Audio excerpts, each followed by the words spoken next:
Yang pertama, asal-usul merek.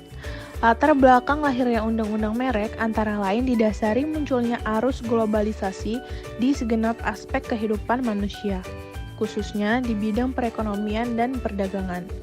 Perkembangan pesat di bidang teknologi, informasi, dan transportasi mendorong tumbuhnya integrasi pasar perekonomian dan perdagangan dalam skala global.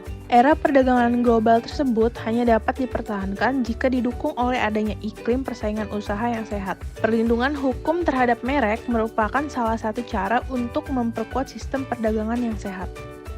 Merek dapat dibedakan dalam 3 jenis berdasarkan reputasi dan kemasyhuran suatu merek, yakni merek biasa atau normal marks, merek terkenal atau well-known marks, dan merek termasyhur atau famous mark. Ada beberapa manfaat dari perlindungan merek, yakni sebagai berikut. Pertama, merek dapat menghasilkan income bagi perusahaan melalui lisensi, penjualan, komersialisasi, dan merek yang dilindungi. Kedua, merek dapat meningkatkan nilai atau jaminan di mata investor dan institusi keuangan. Ketiga, dalam penjualan atau merger aset, merek dapat meningkatkan nilai perusahaan secara signifikan. Keempat, merek meningkatkan performance dan daya saing. Kelima, dengan pendaftaran merek membantu perlindungan dan penegakan haknya. Kemudian, dari asal-usul merek yang telah disebutkan, apa itu merek? Menurut Undang-Undang Nomor 20 Tahun 2016 tentang merek dan indikasi geografis, merek adalah tanda yang dapat ditampilkan secara grafis berupa gambar, logo, nama, kata, huruf, angka, susunan warna dalam bentuk 2 dimensi dan atau 3 dimensi, suara, hologram, atau kombinasi dari 2 atau lebih unsur tersebut untuk membedakan barang dan atau jasa yang diproduksi oleh orang atau badan hukum dalam kegiatan perdagangan barang dan atau jasa. 3 macam merek menurut Undang-Undang Nomor 20 Tahun 2016 tentang merek dan indikasi geografis. Merek dagang adalah merek yang digunakan pada barang yang diperdagangkan oleh seseorang atau beberapa orang secara bersama-sama atau badan hukum untuk membedakan dengan barang sejenis lainnya. Merek jasa adalah merek yang digunakan pada jasa yang diperdagangkan oleh seseorang atau beberapa orang secara bersama-sama atau badan hukum untuk membedakan dengan jasa sejenis lainnya.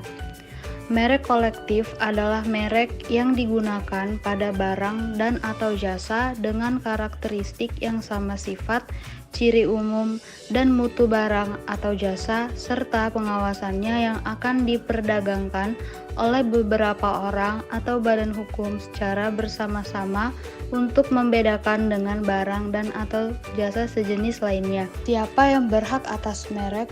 Hak atas merek adalah hak eksklusif yang diberikan oleh negara kepada pemilik merek yang terdaftar untuk jangka waktu tertentu dengan menggunakan sendiri merek tersebut atau memberikan izin kepada pihak lain untuk menggunakannya. 5. Di manakah tempat jika ingin mendaftarkan merek?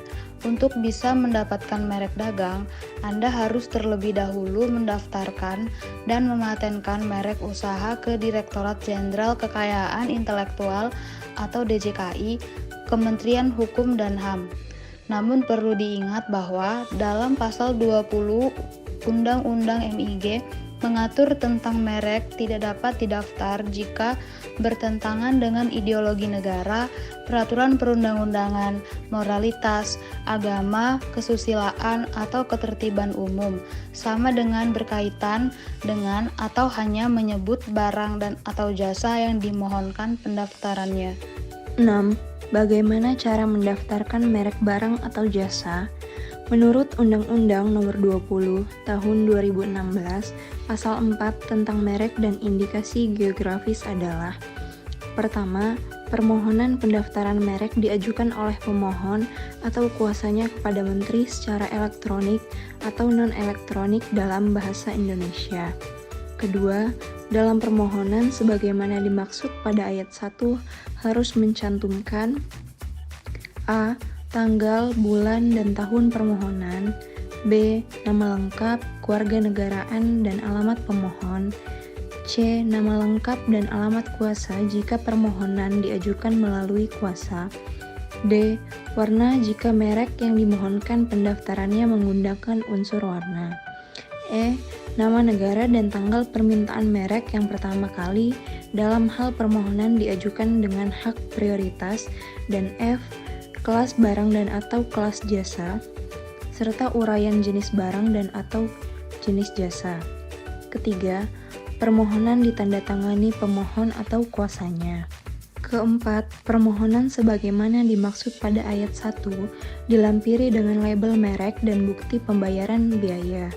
Kelima, biaya permohonan pendaftaran merek ditentukan per kelas barang dan atau jasa. Keenam, dalam hal merek sebagaimana dimaksud pada ayat 4 berupa bentuk 3 dimensi, label merek yang dilampirkan dalam bentuk karakteristik dari merek tersebut. 7. Dalam hal merek sebagaimana dimaksud pada ayat 4 berupa suara, label merek yang dilampirkan berupa notasi dan rekaman suara. 8.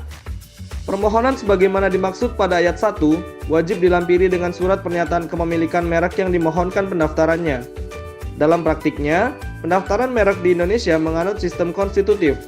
Dalam sistem ini, pendaftaran diharuskan untuk mendaftar agar suatu merek bisa mendapatkan perlindungan. Sistem ini dikenal juga dengan sistem first to file. Sistem ini menegaskan bahwa orang yang pertama kali mendaftarkan merek, maka dialah yang berhak atas merek tersebut.